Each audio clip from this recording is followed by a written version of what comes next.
Sejam todos bem-vindos. Nós estamos agora no segundo encontro online e semana passada nós tivemos o primeiro. Devido nós sermos proibidos de termos nossos cultos presenciais, nós estamos transmitindo nossos cultos via YouTube. Então, você que é novo ou você que já faz parte da igreja, se sinta muito bem-vindo e aproveite o culto. Pegue sua Bíblia, pegue um caderno, pegue uma água, um café e venha conosco aqui para a gente aprender um pouco mais sobre Cristo e entender melhor o Evangelho dele. A série que a gente está abordando hoje, a segunda parte, domingo que vem a terceira parte, se chama Marcas de Cristo. Como assim, Pedro? Encontro passado, eu exemplifiquei um pouco o que seriam essas marcas de Cristo.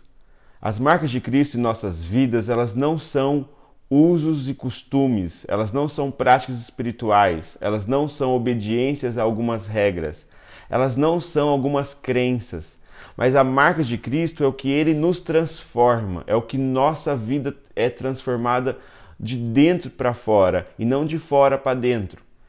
Marcas de Cristo significa sermos nascidos de novo, sermos novas criaturas, termos um encontro com Deus, sermos salvos, Jesus ter nos encontrado. Quando ocorre isso, ocorrem as marcas de Cristo em nós. E no encontro passado, como a gente está usando os textos de 1 Coríntios 3 e 1 Coríntios 4, a gente vai ver toda essa série de 3 episódios, hoje é o segundo, a gente vai ver esses textos. A gente está vendo como Paulo diz acerca dessas marcas de Cristo em nós, de como essa marca de Cristo muda a nossa identidade, muda aquilo quem nós somos. Encontro passado, a gente viu algumas características de uma identidade humana. E eu citei 4 características que uma identidade humana é. Que uma identidade humana é frágil, que uma identidade humana é dolorida, que uma identidade humana é vazia e uma identidade humana é atarefada. Identidade humana é contrária à identidade em Cristo. Entenda como funciona isso. A pessoa que Jesus Cristo a encontrou, e ela confessou com a sua boca e de todo o seu coração que Jesus Cristo é seu único e suficiente Salvador e Senhor, ali naquele momento ela passa por uma porta, ela nasce de novo, ela é uma nova criatura, ela recebe uma nova identidade. Só que nós sabemos que esse processo de conversão, ele é imediato, mas o processo de transformação, ele é processual. Nós temos que cooperar com Deus para que Ele nos santifique, e assim nós nos tornamos mais parecidos com Ele. E essas marcas de Cristo significa esse processo de santificação, que ele só pode ser resultante porque um dia houve a justificação. Um dia Jesus nos encontrou conosco e nós nos tornamos novas criaturas, nós nascemos de novo. Só que isso não é simplesmente da libertação do inferno, mas é a libertação de nós mesmos, é a libertação do mundo caído que nós vivemos, é a libertação da temporariedade, é a libertação do que não é eterno, é a libertação de ego, é a libertação de uma identidade caída, é a libertação de sofrimento, de dor, libertação de pensamentos opressores, libertação de viver uma vida medíocre, supérflua, inútil. A libertação que Cristo nos propõe é muito maior do que a libertação. Desculpe, não é muito maior, porque a maior que tem em si a libertação do inferno. Mas ela não é apenas essa, ela é muito mais abrangente. Ela diz de uma libertação de nós mesmos. Quem ainda permanece numa identidade humana vai ser uma pessoa muito atarefada, porque ela vai tentar preencher o vazio dela com N atividades. Ela vai se tornar aquilo que ela faz, ela vai se tornar aquilo que ela tem. Quantas pessoas idolatram carreiras, idolatram posições, idolatram status, idolatram amizades, porque aquilo as define, aquilo as dá valor. Quantas pessoas elas tentam preencher-se com vícios, com usos e costumes, até religiosos, para acharem que elas têm valor ou significado. Quantas pessoas são tão doloridas que elas por pequenas coisas, elas se machucam, elas se sentem desconsideradas, rejeitadas, abandonadas a todo momento, a todo instante. Quantas pessoas dependem muito mais das circunstâncias de outras pessoas do que daquilo que Deus diz para elas. E, infelizmente, isso ocorre no meio cristão. Pessoas que nasceram de novo, pessoas que passaram por essa porta, pessoas que Jesus as encontrou, elas ainda permanecem arraigadas nessa identidade humana. E elas não conseguem aflorar dentro delas a identidade em Cristo. E é sobre isso que a gente vai conversar nessa série de mensagens. Paulo, ele mudou a forma dele ver ele mesmo, mudou a forma dele ver as pessoas e mudou a forma dele ver tudo em sua volta. Porque ali naquele momento ele entendeu que a identidade em Cristo que ele tinha prevalecia acima de todas as coisas. Amém? Isso eu estou relembrando o encontro passado e agora a gente vai acompanhar o encontro desse domingo. Antes da gente começar, eu queria que você aí na sua casa... E como o vídeo é gravado, você pode pausar quando você quiser. Chame sua família, chame as pessoas que estão contigo nesse momento de reclusão e compartilhe a palavra, compartilhe o evangelho. Bom, feche teus olhos, vamos orar. Senhor Jesus, eu te peço que nesse dia o Senhor fale tremendamente a cada coração e a cada pessoa.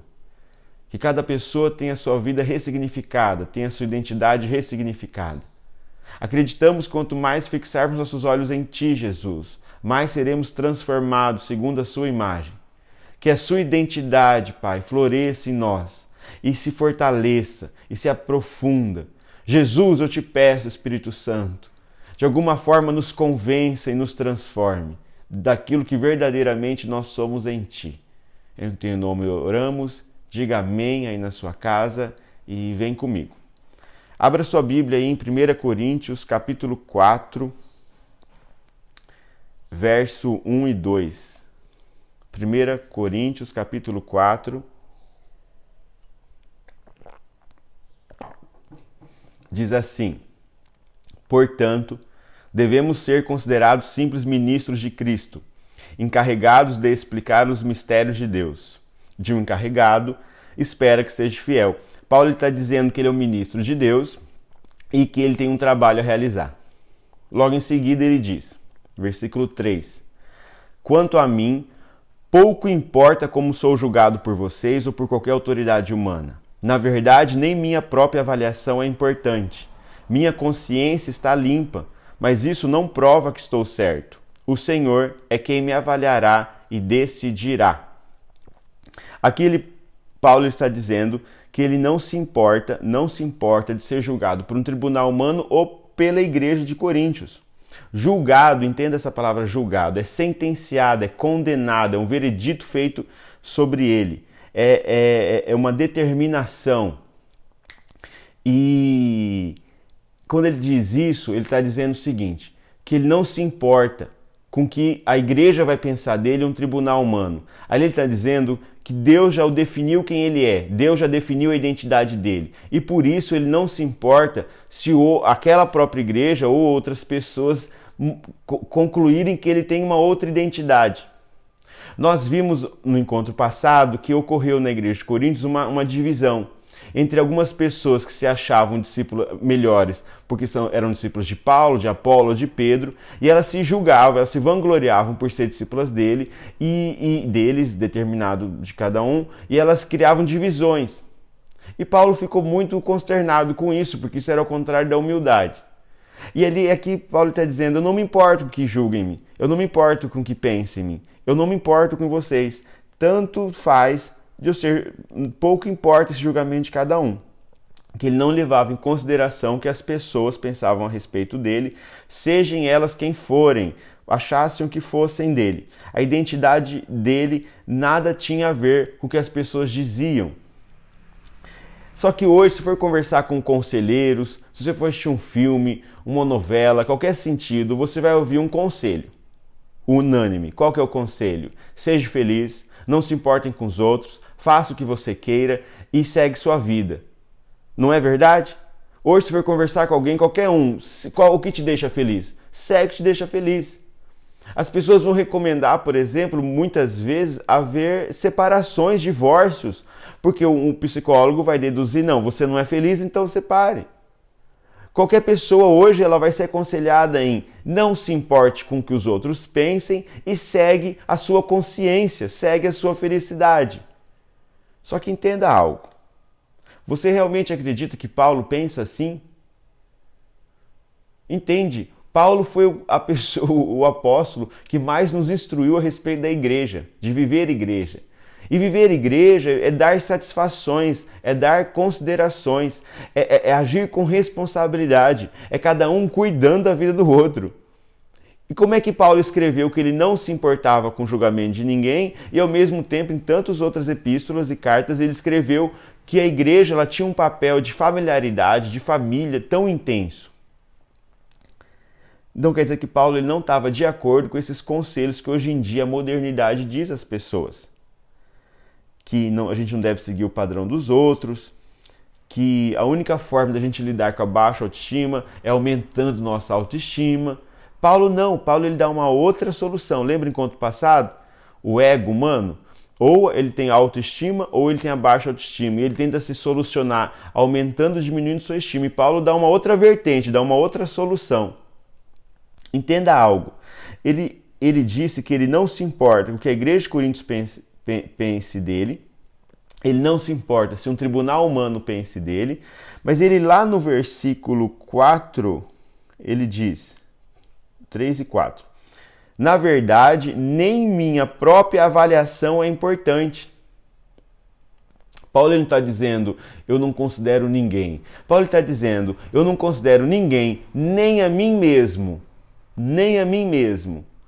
quando eu ou alguém diz contrariamente ao que o Senhor diz quem eu sou. Essa é a diferença. Paulo ele não está sendo conivente com os conselhos da modernidade que nós vivemos hoje. Ele está dizendo, eu não me importo com o meu julgamento sobre mim. Eu não vou me condenar. Eu não vou me sentenciar à morte. Eu não vou. Se Cristo me justificou, quem sou eu para determinar outra forma de quem eu sou em Cristo? E Paulo está dizendo, e as outras pessoas que forem contrariamente à palavra de Deus sobre mim, eu vou ignorar. Pouco importa. Isso que Paulo está dizendo. Então não é um orgulho ou uma soberba, onde ele não deve satisfação a ninguém. Paulo demonstrou em toda a sua vida uma enorme satisfação a toda a igreja, a todas as pessoas. Ele está dizendo que ele escreveu, ele está dizendo assim, em 1 Coríntios 4:4. Minha consciência está limpa, mas isso não prova que estou certo. O Senhor é quem me avaliará e decidirá. Então ele está dizendo, não importa o que os outros pensem, não importa o tribunal humano, não importa eu mesmo. Por mais que minha consciência esteja limpa, eu não vou me julgar bom. E por mais que minha consciência esteja pesada, eu não vou me julgar mal. Eu sempre vou me julgar a partir do julgamento de Cristo sobre mim. Entenda, isso eu estou dizendo para você não se condenar e também estou dizendo para você não se vangloriar. Lembra, baixa autoestima, condenação. Alta autoestima, autoestima elevada, vanglória. Paulo está dizendo, não, eu nem vou me vangloriar se a minha consciência estiver limpa, mas eu também nem vou me condenar se minha consciência não estiver. Entenda, Hitler poderia ter a consciência limpa. E nem por isso ele estava correto. A consciência limpa não determina. As pessoas usam uma forma muito errada a questão, eu estou em paz. Estar em paz não significa tudo. Você pode estar em paz em meio ao caos, em meio à destruição, em meio às atitudes erradas. Então, essa questão de paz, ela é bem relativa. A consciência limpa não determina que você é inocente. Se hoje um conselheiro moderno aconselhasse Paulo a ele elevar a sua autoestima, Paulo ia dizer que isso é uma armadilha do diabo. É perigoso afirmar que não devemos levar em conta os padrões alheios e que devemos estabelecer nossas próprias normas. É muito perigoso. Entenda algo. Paulo não está desconsiderando a opinião de ninguém, ele não está desconsiderando a vida em coletividade, ele não está desprezando o ensino, ele não está desprezando nada. O que ele está desprezando é, se alguém disser algo sobre mim contrariamente ao que o Senhor diz, eu vou desconsiderar. E essa pessoa pode ser até eu mesmo. Entende uma coisa, viver segundo os padrões da sociedade vai te fazer sentir péssimo. Viver segundo os padrões dos seus pais vai te fazer sentir péssimo. Viver segundo os padrões dos seus filhos vai te fazer sentir péssimo. Viver segundo os padrões dos seus amigos vai te fazer sentir péssimo. Não tem escapatória. E Pedro, e se eu viver segundo os meus padrões? Olha, se você conseguir, significa que teus padrões são bem frouxos. Mas se você for coerente e honesto com Deus e consigo mesmo, você também não vai conseguir e vai fazer você se sentir péssimo. Até a respeito dos seus padrões. É isso que eu quero dizer.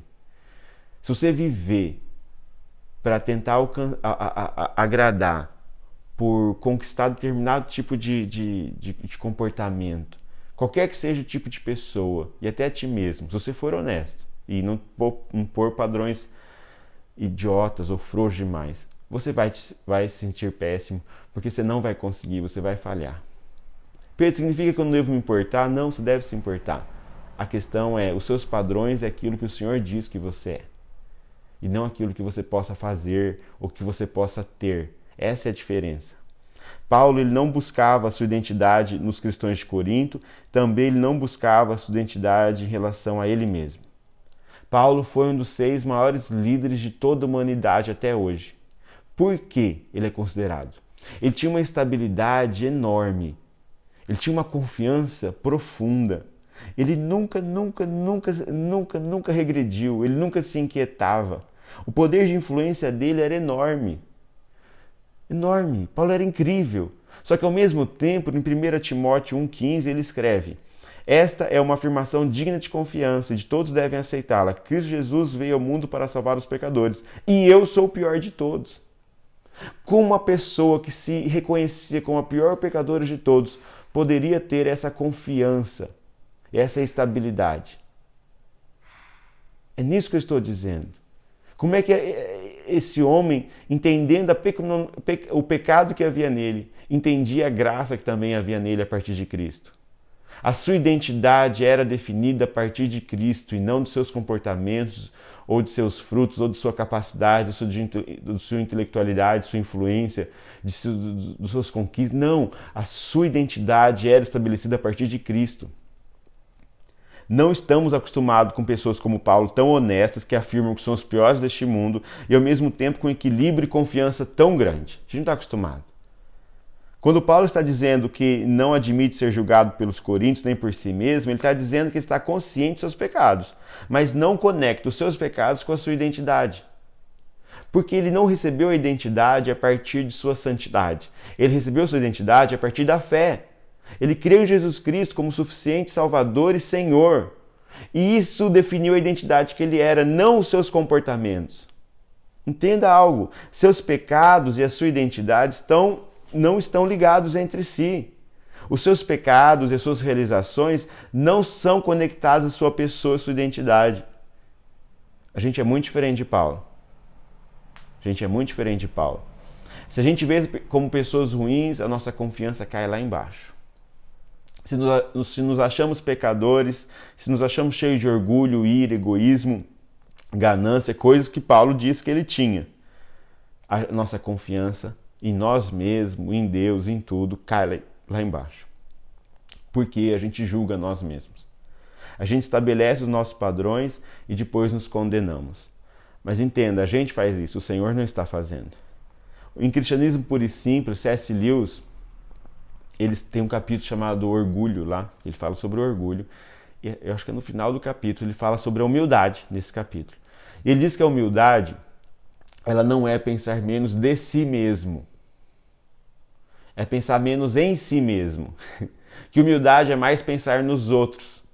O humilde pensa nos outros. Ele diz no livro assim, que se você conversar com alguém para você avaliar se essa pessoa é humilde ou não, essa pessoa não precisa ficar de cabeça baixa, essa pessoa não precisa ficar falando que é derrotada, que é frágil, que é necessitada, que é ruim, que é pecadora. Não. Isso não define a sua humildade. Alguém pode falar isso com enorme orgulho e arrogância. E ele fala isso até de um modo de vitimismo.